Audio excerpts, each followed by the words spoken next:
En medio de la pandemia es importante también hablar de educación, porque hay algunos establecimientos en el país que han vuelto a clases presenciales, pero lo cierto es que son los menos. Ya esto preocupa por lo que va a suceder con la educación, sobre todo educación pública, en un año difícil, inédito con esto del coronavirus. Fernanda Vega nos tiene información de todo esto. ¿Cómo te va, Fernanda? Buenas tardes. Hola, Francisco, muy bien. ¿Y tú cómo estás? Muy bien, Fernanda, atentos a tu reporte. Vas a tocar dos cosas. Primero, lo que está pasando en el país con el retorno a clases presenciales, pero también un seminario virtual que hubo, unas charlas importantes en las cuales a través de tu persona pudo estar presente TVU y con rectores. Cuéntanos. Claro, vamos a partir por este webinar, una iniciativa que desarrolló el Liceo Enrique Molina Garmendia para analizar la educación pública en el Chile actual. Cómo se ha ido desarrollando esta educación pública, que sabemos todo este modelo se gestionó por allá por los años 80 y que ha tenido un camino recorrido hasta el día de hoy, donde los establecimientos de educación pública se han visto con bastantes problemas. Por ejemplo, uno de ellos es la baja en las matrículas. ¿Qué ha pasado a lo largo de los años para ver una caída sostenida, por lo menos en lo que respecta a la educación pública? Esa fue la temática principal de esta jornada que se desarrolló ayer vía Zoom y donde participaron vía Meeter, bien digo, no la otra plataforma, y donde participaron tanto el rector de la Universidad de Concepción, Carlos Saavedra, también el rector de la Universidad de Chile, Ennio Vivaldi, el director ejecutivo del Servicio Local de Educación Andalién Sur, Gonzalo Araneda, y como moderador estuvo nuestro jefe de prensa, Francisco Hugo Varela. Fue una jornada donde se analizaron directamente los factores de cómo ha ido empeorando de cierta manera la educación pública hasta el día de hoy. Son diferentes los factores que se fueron conversando y que se fueron analizando, así que me gustaría que partiéramos con uno de los factores que enfatizó el rector de la Universidad de Concepción, Carlos Saavedra. Efectivamente fue reduciendo la cobertura gradualmente. Ya el año 2010, creo que fue, déjenme revisar, el 2009, el 2009, la educación particular subvencionada alcanzó la suma de la particular pagada, de la municipal y de la delegada, de administración delegada. Entonces, lo que se implementó a partir de estos dos principios fundamentales, efectivamente, la Constitución del año 80 establece la educación como un derecho, pero al mismo tiempo afirma la libertad de educación. Y al afirmar la libertad de educación, permite el desarrollo de proyectos educativos alternativos fuera del sistema previo, ¿no es cierto?, que era el sistema fiscal, y que después pasó a ser esta combinación de fiscal, inicialmente fiscal con municipal y después delegada y municipal, donde fue perdiendo matrícula gradualmente. Y claro, efectivamente se produce esta segregación por lo que promueve efectivamente el modelo, ¿no es cierto? Esta libertad de educación, en principio, lo que está planteando es que si opta por esta particular subvencionado, en principio tiene esta mejor educación que sabemos que en todos los estándares, indicadores, por supuesto han mostrado que no es efectivo. Bueno, ahí escuchábamos uno de los factores, Francisco, con respecto al modelo educativo que se desarrolló en la actual Constitución en el año 80. Es donde existe finalmente esta educación pública, pero paralelo a ello se dejan otros estilos educativos donde se promueven diferentes enseñanzas. En definitiva, hablamos de los establecimientos subvencionados particulares, los particulares también, donde se genera finalmente una disputa entre quién capta más matrículas, quién capta más estudiantes. Como te indicaba, aquí participaron tanto los rectores de la Universidad de Concepción, la Universidad de Chile, también el director del Servicio Local de Educación, Andalién Sur, y también Hugo Varela. ¿Qué es lo que tenían en común la mayoría de los participantes participantes acá que eran estudiantes, ex estudiantes del Liceo Enrique Molina Garmendia. Entonces se hace un análisis directamente de personas que estudiaron en colegios públicos anteriores a todo este sistema que ha ido cambiando con el tiempo. ¿Cuál es el otro factor o cuál es una de las consecuencias que ha traído este modelo educativo? Lo indicó también el rector de la Universidad de Chile. Te invito a que escuchemos. Chile es un caso único en quien se incentiva la segregación social, se la incentiva, porque en el fondo el mensaje que se dio con respecto a la educación es: vaya a pagar un poco más para tener mejor educación, y el mensaje explícito es que sus hijos no se junten con los hijos que tienen un poco menos que usted. Señor, usted está en el percentil 40, que sus hijos se junten con gente de esa y usted pague para eso, pague para que sus hijos nunca tengan que ver ni tocarse, que por ningún motivo se vayan a sentar en el banco del lado de otro niño que está en el percentil 20. Es increíble, pero si uno analiza el sistema de educación implementado en Chile, es un sistema que esta figura es apenas una figura retórica, es como que hubiera un asunto de ciencia ficción, una potencia enemiga de Chile que dice: ¿cómo hago para que esta sociedad deje de ser una sociedad cohesionada y unida? Entonces, es eso lo que aparece en el estallido, las brutales diferencias. ¿Qué culpa tiene el niñito?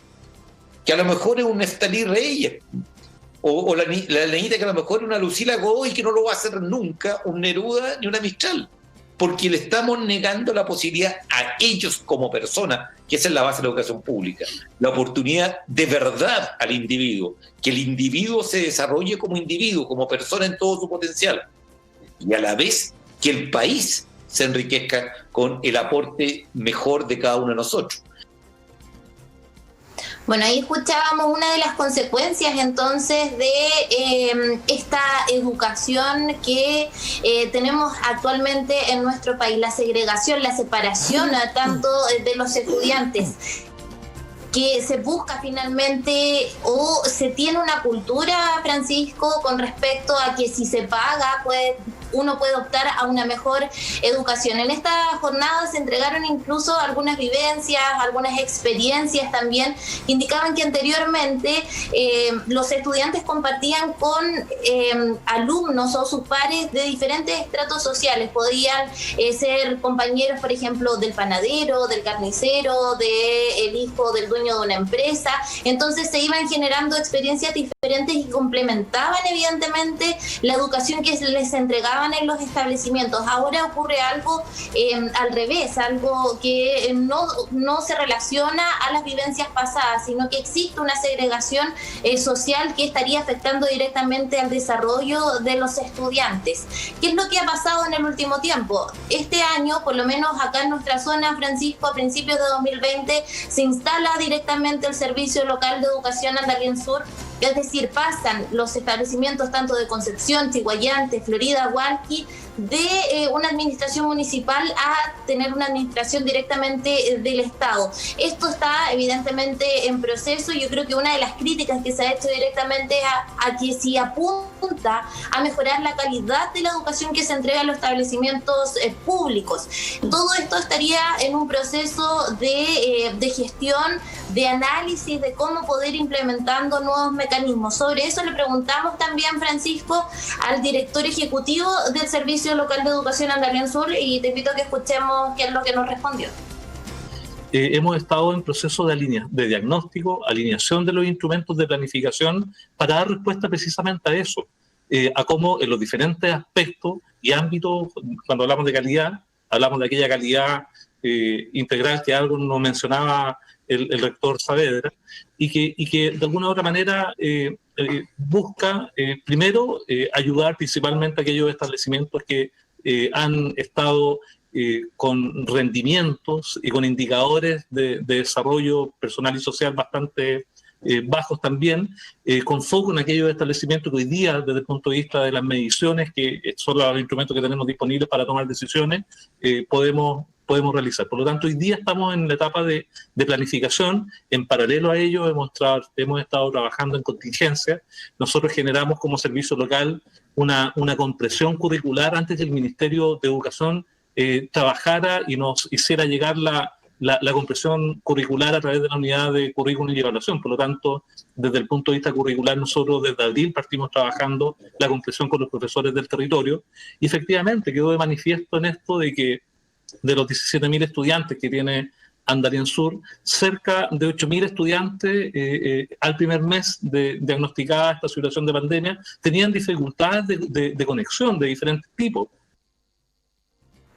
Bueno, ahí escuchábamos las declaraciones del director ejecutivo Francisco con respecto a este diagnóstico que se está desarrollando en estos primeros meses ya de instalación del servicio local de educación y cómo han visto la realidad de muchos estudiantes en lo que respecta a esta emergencia sanitaria. Sabemos que ha quedado en evidencia la desigualdad notoria en los establecimientos de educación pública justamente por esta implementación de las clases remotas, de las clases online, donde una gran cantidad de estudiantes ni siquiera tenía una conexión a internet adecuada para poder continuar con su enseñanza desde su casa.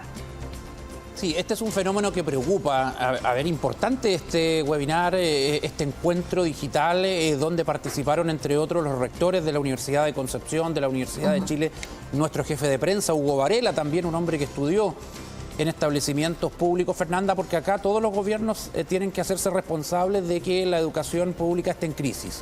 Está en crisis, está en riesgo de desaparecer. Sí, evidentemente eso puede ocurrir por los múltiples factores que se mencionaban ahí, porque hay una segregación que también se replica lamentablemente en la salud y en otras áreas donde hay un polo privado y un polo público, ¿ya? Y que esos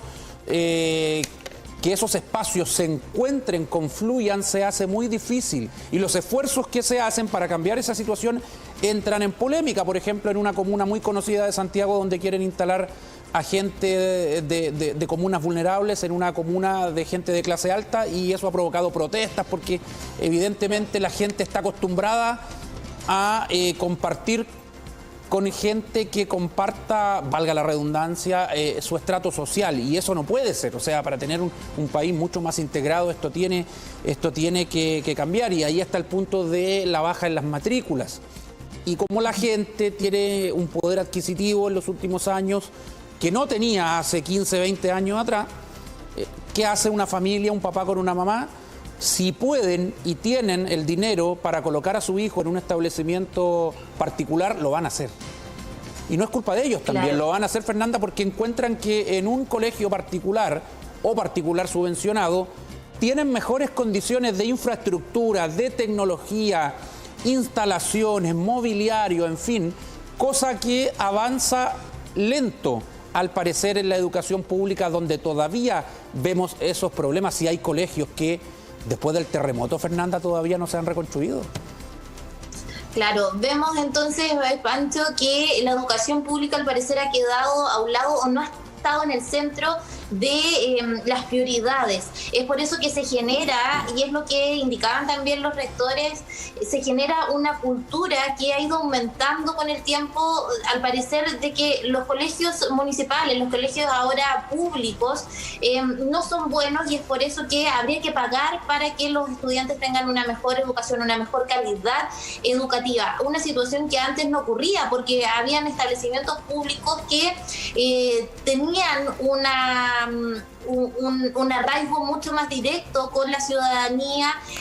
También obviamente los padres preferían que sus hijos estuvieran en un colegio público por la calidad educativa que entregaban. Eso se ha ido perdiendo con el tiempo, y ahora sería un momento adecuado para poder replanteárselo, teniendo en cuenta todo el proceso constituyente que se está viviendo. En el caso de tener una posible nueva constitución, la educación tendría que ser uno de los temas también centrales dentro de esta posible nueva Carta Magna. Sí, para algunos se ha avanzado en el nuevo mecanismo de selección, criticado por algunos, obviamente acostumbrados al sistema antiguo, pero falta mucho, hay que ponerse de acuerdo, porque no le hace bien a la educación pública que el ministro se pelee constantemente con el colegio de profesores, que los apoderados digan una cosa por acá, en fin. se requiere un consenso para permitir que siga viviendo la educación pública, porque es muy relevante. Muchas gracias, Fernanda. Muy buenas tardes, Francisco, que estén muy bien.